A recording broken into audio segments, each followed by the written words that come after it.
Hey guys, it's Lauren Lando here from ESS. In another segment here on our roundtable discussions today, we're very fortunate to have Tyler Christiansen from the NSCA, the National Strength and Conditioning Association. Tyler is the TSAC program facilitator. He has a extensive background in strength and conditioning, everywhere from minor league baseball, the collegiate sector, to special forces, to now being in charge of the TSAC program with the NSCA. It's an absolute honor to have him here, and I know he's going to share a world of information for you viewers who maybe are looking at different aspects of the field. I know when I came out of school, it was I could either do cardiac rehab or personal training. Now there's so many options, and Tyler's really I think he'll give us a good insight to what to expect from a few of those options. So Tyler, thank you very much. In the introduction I said all the different things you've done. Can you kind of go down chronologically what you've done? Yeah, first of all, thanks for having me here. After I graduated from Iowa State University, I had worked in the Olympic sport program there. And then had an opportunity to continue and go to Illinois State. So I worked in the collegiate sector for a little bit. After I finished that, I had an opportunity to go to Baghdad, Iraq, and train soldiers over there. Coming from the collegiate setting, it made sense to train an athlete just as if, a tactical soldier, just as they were an athlete. It just made sense to me, so that's what I did. So I did that for a year, worked 12 hours a day, 7 days a week, and it was pretty brutal time over there, but really learned a lot. It was great.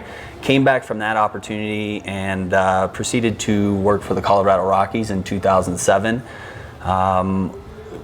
That was quite the experience of learning how to manage athletes, especially with an extended season like that, 180 some games. You really start to learn that it's not all about just cracking the whip, that it's starting to just manage things.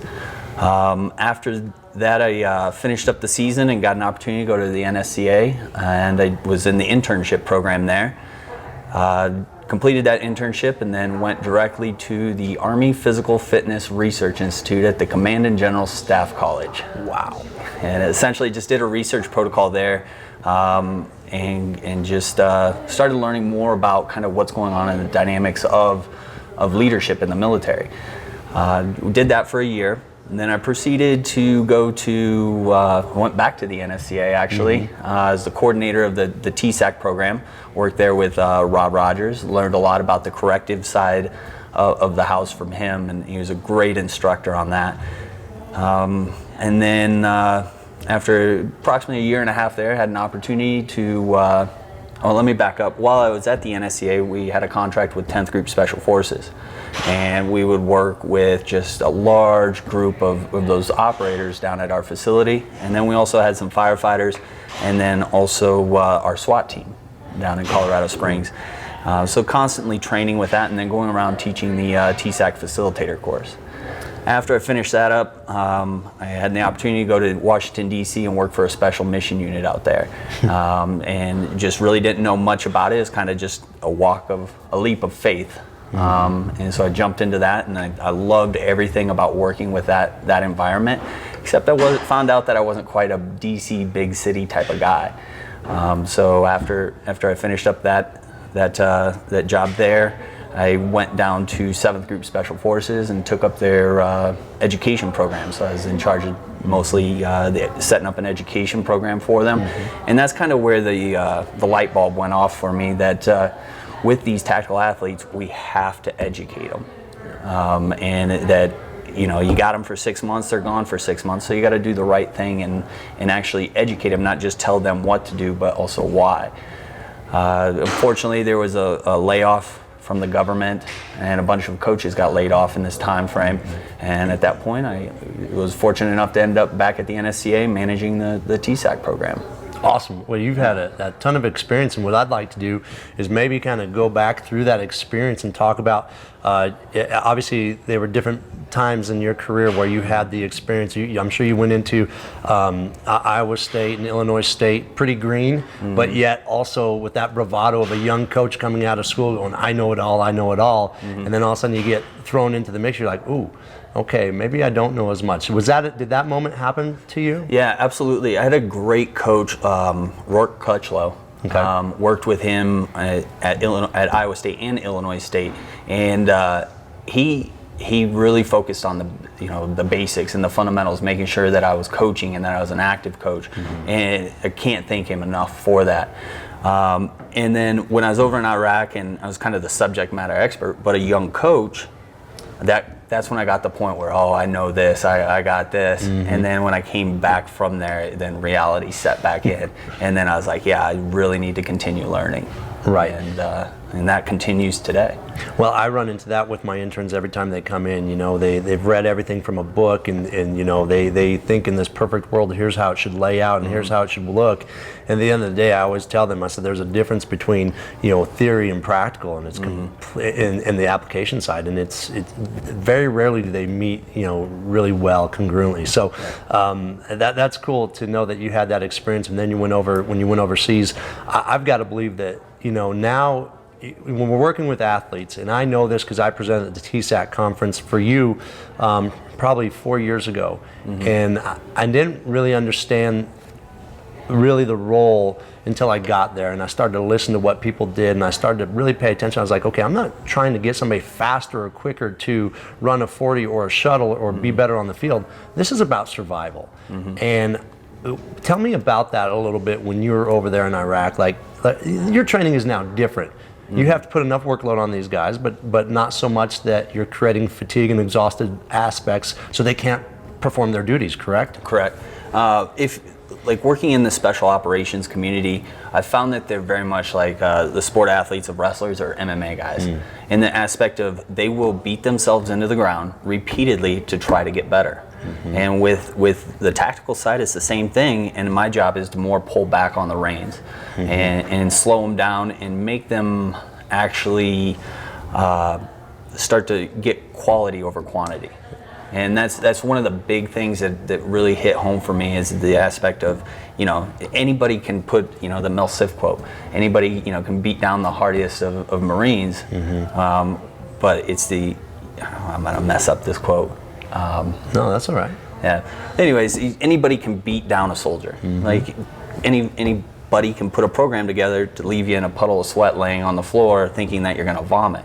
It's a methodical way of putting that together to get the gains that you don't have to end up in that state.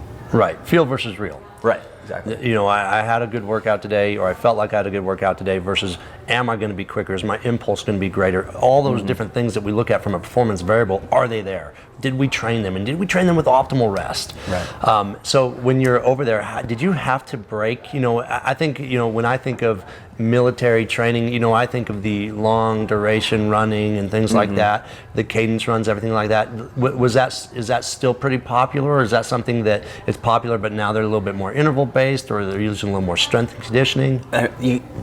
The long distance running, if you're good at long distance, you're going to do long distance. If you're good at the bodybuilding type workouts, you're going to do that. And it's the culture of the military. Okay. You do your push-ups, sit-ups, and you run. And that's the culture. And essentially our job is to change that culture. So it starts with just trying to help them get better at what they're doing. And then as soon as you have that trust, then they allow you to build from that. And then they allow you control of your program, and then they start to see the benefits of stepping outside of what they're comfortable with, whether it's that long distance running, and that's when the culture starts to change. And it's just not going in and saying this is the way it needs to be. You got to educate them to understand the need for change. And once they get that, then you just break it down so it's simple for them, and then you can move into make sure they have successful attempts at it, and then once they see it in the real world environment, now you have that education cycle going. Did you feel as a young coach going over there that it was maybe initially hard for the buy-in component? Obviously you had the military background, which probably helps with the buy-in. Right. But being a younger coach, was it tough? Not so much. When I went over there wasn't anything set up. Okay. It was essentially the job description that I read set it up that I was going to be over there training. Okay. And then when I arrived, the real world application was I'm handing them towels as they step into the gym. So I was kind of upset about that, and I didn't want to spend the next year of my life in Iraq handing out towels and cleaning, managing a facility that I actually wanted to be training. So, you know, as soon as that opportunity opened up for them, because it wasn't there before, all of a sudden it was like the velvet rope was set up and people were waiting outside to get in because it was a unique service. Yeah, something that they desperately needed, but maybe didn't know that they wanted it. Right. And so now you provided, okay, here's what I can do. I have a skill set. Let me give this to you. Right. Now going back to the managing the fatigue aspect, would you know if they had duties that they had to perform, or if they had missions you knew in advance so you could modify? Most of the time that communication was there. If they knew that they had a night mission going up, then it was a recovery session and we'd get it the next morning when they're recovered. Okay. But the mission always comes first. Yep. Last thing you want to do is beat somebody into the ground or do heavy squats or very methodical program without thinking about the mission. So. Well, that's funny. You know, this past weekend we just had the MMA and combative tactical weekend at the NSCA, and I would say across the board, every presenter said, if your strength and conditioning gets in the way of the skill preparation, you screwed up. Right. You screwed up. You got in the way, and we have to understand where we sit in our job for all these industry, all these olive branches of our industry, is we're here to be the icing on the cake to the skills they possess. Yeah. And I think too many times we run into strength and conditioning coaches, I'm going to show you I can beat you down, and they do it. And you know, in cases like this, I mean, it could be life or death. Absolutely. Yeah. Okay, so you came back to the States, and then you got involved with baseball. Baseball, yeah. Okay, so talk to us. We had Gene Coleman on here, which was really cool because he gave us great perspective. Give us your perspective. Did you have to dial some things back when you came back? I thought I was coming in and I was going to have full control over this program and that I could just plan out the full year, and then probably 30 games in, reality set in that it's more about just making sure they get the work they need in and making sure that they're keeping on top of it.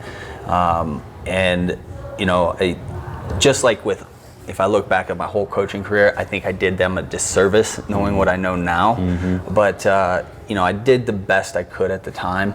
And, you know, like, when I think about that time, I was like, well, I should have done this. I should have done this. I didn't think about this. But I was also, you know, that young strength coach that was just realizing what I don't know. Yeah, you know. So, you know, it is more managing for me on the aspect of, okay, we got a schedule set up. I didn't know it at the time, but I was kind of working off residuals in the aspect of when does detraining take place? Let's try to get a strength day in every once a week or whatever it may be. Right, try to just maintain those qualities Right. through a long season, like you said. How many games? 180-ish, somewhere It's in there. crazy. That's so Yeah. many games, and to try to manage that, heck, you just want to be able to get them on the field. And then you have travel days, and in the AA system, you're typically riding a bus, and you know, getting the Yonda's upper lower cross back, lengthen and strengthen aspect, battling that repeatedly. Oh yeah, I'm sure all your work is spent, you know, I'm sure for the most part, pre-game, post-game is on corrective type exercises and just putting them in a position where their muscles can do the job that they were designed to do. Yeah. Okay, so let's go now from the baseball side. Let's take it to the special ops group. Okay, can you talk to us a little bit, obviously, about maybe nothing too specific because you can't, but freaky feats of ability? You always have the outlier in that group, especially in the special operations. You can say, you don't want to do this, you can't beat up your body every day, you can't do this, you know, it's detrimental to, then you have that one guy, everybody, well, what about him? And, you know, and you always just got to explain, he's the exception to the rule, you know, and eventually it'll catch up with him, but at the moment, he does well, he looks great, he moves great, he crushes everybody and everything, but he's a physical specimen. So it's making the other people realize that, you know, the aspect of this may be his training program and he may be able to do this on a regular basis, day in and day out, but that doesn't work for everybody else. Right. And that was a big big battle, I guess. Well, I've talked to other practitioners who have been involved with those special ops groups, and they kind of tell me this thing. There's this work ability that these guys have, and they just go to this place. Like the eyes just kind of gloss over it, and they just work. Yep. Anything, just crazy, distance run, crazy amount of pull-ups, something that you just saw at one time where you're just like, this defies everything I know. I had one guy that was working on powerlifting. That was his main emphasis in the gym, and then he just got a wild hair and said he's going to do a marathon. Didn't train up for it, didn't do anything, just went and ran. And he ended up doing it and did rather well. Wow. His feet were beat up, he had blisters galore, he couldn't really walk for the next couple days because of the blisters, but other than that he was fine. And then, then he jumped back straight into powerlifting, and then, those type of things. They've got a great work ethic, and they're very good at doing, I don't want to say the middle of the road. They can maintain a high Moderate work capacity for an extended period of time.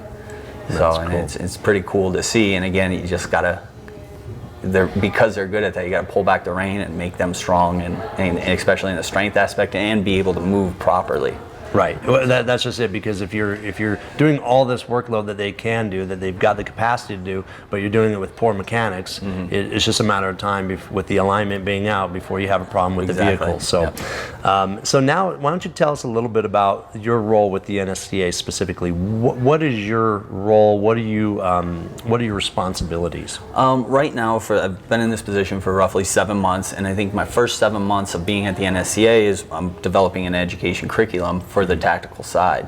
We're going to break it down into 3 levels. Level 1 is almost complete. This goes in from the moment you walk in a facility to warm up, all the way through to recovery, to include correctives, basic movement patterns, power, speed, and just teaching the basics of strength and conditioning. So once that's complete, then we're going to move on to level 2, where we start to get into mental toughness, periodization models. So level 1 is how do I make a program, and then level 2 is here's how I piece these programs together. Let's see, what else do we have in there? So we got mental toughness, nutrition, periodization, and then we start to mix in a little bit more research. So if we look at the baseline back to level 1, that's all hands-on. The main intent is hands-on and getting reps in and teaching, the little things of why we do these movement patterns in these specific ways. And then, so then level 2 is 50-50, a little bit of hands-on and a little bit more science. Okay. And then we get to level 3, that's the latest and greatest research that's out there. We're going to start to bring that in and then teach that, and then the practical applications of that and how it had an impact on each of the different subgroups, meaning military, police, fire. Awesome. So awesome. that's what I've been doing for the last 7 months, and then training our SWAT team down there as well. I'm ready to start to teach more and then get coaching more. Yeah, it sounds like you really kind of fell in love with that teaching piece. Absolutely. Yeah, and it's always fun to work with the athletes, but I get that, to me, there's this you feel this like you're finally giving back. Right, where all these years we've been taking in this industry, and now we can give back. And I find with myself, anytime I educate, I learn so much more. Yeah. Based on the questions in the room, based on a perspective that somebody may have when they look at your material, right? So that's cool to see it kind of come full circle, where as a student now as to an educator. So yeah, and that's one of the big things that. Over the years, my transition as a coach is I see my job more as an educator, a teacher, and not just the person pointing, go do this, but to give them more information, not to overload them, but just give them the quick fixes of why. If we're squatting and you're going valgus, just don't tell them to push their knee out. Say, hey, we got to push this out because of X, Y, and Z, and create the need for that cue to take place. Well, I always say too, hold yourself to a higher standard of education, and we can easily say, push those knees out, but is that actually correcting the default if you don't understand the underlying mechanism that's making that happen? Right. So that's cool. I can't wait to see some of that. Obviously, you get a lot of interns at the NSCA. What are some of the things you see that maybe the education system is doing really good in preparing them for the internship, and then some things where you're like, gosh, I wish they would touch on some of this more? we've had 2 groups of interns since I've been there, and I think they come in eager to learn and ready to do the right thing, and I think they have something set in their mind of how it's supposed to be. And then all of a sudden, the reality kicks in again, and it's like, oh, well, what I learned here doesn't always apply here. Right. And I think, I think it's good to teach in absolute manners, but also let them know the left and right parameters of that standard. Right. You can't be too rigid. Right. You always got to be able to. The military has a term called terrain dictates, meaning you may have the perfect plan on the map, but essentially you get going on that trail and then realize that the terrain is not going to allow this movement to take place, so you got to adjust with it. Oh, I like that. Yeah. I like that a lot. That's awesome. So a question that I'm starting to ask people that come onto this roundtable, books. Books that viewers watching this, and a book that you can sit there and say, whether it's from a scientific book like maybe a super training, something like that, or something that's a little bit lighter read, more perspective read, anything that you've come across of lately that you'd like to share with everybody? Yeah, there's a book by Bruce Seidel. It's a psychology book. It's Sharpening the Warrior Mindset. Cool. And it goes into the processes of learning and what happens in the neurological system as stress is induced, as you get into those situations where it's where the outlying area is life or death situation. What happens? How do we fall back on movement patterns that when we're in those situations you usually don't excel, you raise to the level of training. And it starts to get into kind of the aspects of that, what happens when the heart rate goes up. But it's been the book I'm reading right now, and it talks about the process of learning and how we can instill learning processes a little bit better. But that'd be my main read right now. Okay, one more time, Bruce Seidel? Bruce Seidel, Sharpening the Warrior's Edge. Sharpening the Warrior's Edge. Awesome. Yeah. Well, Tyler, thank you very much for the information that you gave our viewers and that you gave me, and keep doing great things with the NSCA. And I always appreciate having you here and learning from you and listening to you. So thank you. Thank you for having me. Absolutely, man. Appreciate it. Cool.